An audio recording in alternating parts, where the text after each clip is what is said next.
شروع اللہ کا نام لے کر جو بڑا مہربان نہایت رحم والا ہے۔ اے پیغمبر صلی اللہ علیہ وآلہ وسلم، لوگوں سے کہہ دو کہ میرے پاس وحی آئی ہے کہ جنوں کی ایک جماعت نے اس کتاب کو سنا تو کہنے لگے کہ ہم نے ایک عجیب قرآن سنا جو بھلائی کا رستہ بتاتا ہے، سو ہم اس پر ایمان لے آئے، اور ہم اپنے پروردگار کے ساتھ کسی کو شریک نہیں بنائیں گے، اور یہ کہ ہمارے پروردگار کی شان بہت بلند ہے، وہ نہ بیوی رکھتا ہے نہ اولاد، اور یہ کہ ہم میں سے کوئی بے وقوف اللہ کے بارے میں جھوٹ گھڑتا ہے، اور ہمارا یہ خیال تھا کہ انسان اور جن اللہ کی نسبت جھوٹ نہیں بولیں گے، اور یہ کہ بعض بنی آدم بعض جنات کی پناہ لیا کرتے تھے تو اس سے ان کی سرکشی اور بڑھ گئی تھی، اور یہ کہ ان کا بھی یہی اعتقاد تھا جس طرح تمہارا تھا کہ اللہ کسی کو نہیں زندہ کرے گا، اور یہ کہ ہم نے آسمان کو ٹٹولا تو اس کو مضبوط چوکیداروں اور انگاروں سے بھرا ہوا پایا،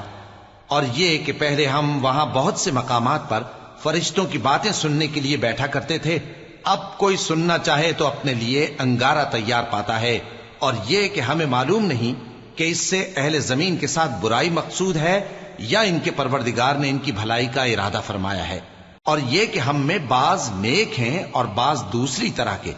ہمارے کئی طرح کے مذہب ہیں، اور یہ کہ ہم نے سمجھ لیا ہے کہ ہم زمین میں خواہ کہیں ہوں اللہ کو ہرا نہیں سکتے اور نہ بھاگ کر اس کو تھکا سکتے ہیں،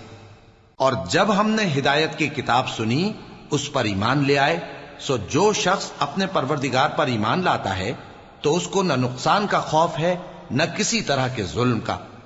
اور یہ کہ ہم میں بعض فرما بردار ہیں اور بعض نافرمان ہیں،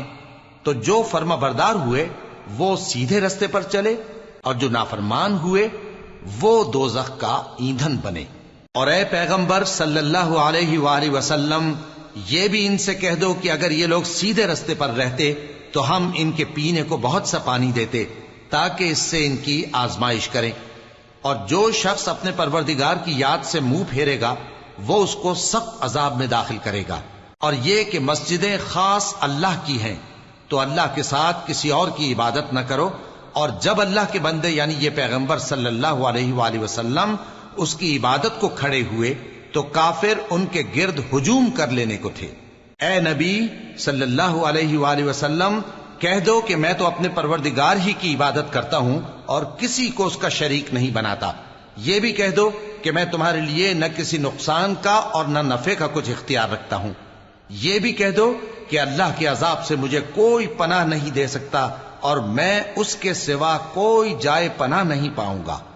ہاں اللہ کی طرف سے احکام کا اور اس کے پیغاموں کا پہنچا دینا ہی میرے ذمہ ہے، اور جو شخص اللہ اور اس کے پیغمبر کی نافرمانی کرے گا تو ایسوں کے لیے جہنم کی آگ ہے، وہ ہمیشہ ہمیشہ اس میں رہیں گے، یہاں تک کہ جب یہ لوگ وہ دن دیکھ لیں گے جس کا ان سے وعدہ کیا جاتا ہے، تب ان کو معلوم ہو جائے گا کہ مددگار کس کے کمزور ہیں اور شمار کن کا تھوڑا ہے۔ کہہ دو کہ جس دن کا تم سے وعدہ کیا جاتا ہے میں نہیں جانتا کہ وہ عنقریب آنے والا ہے یا میرے پروردگار نے اس کی مدت دراز کر دی ہے،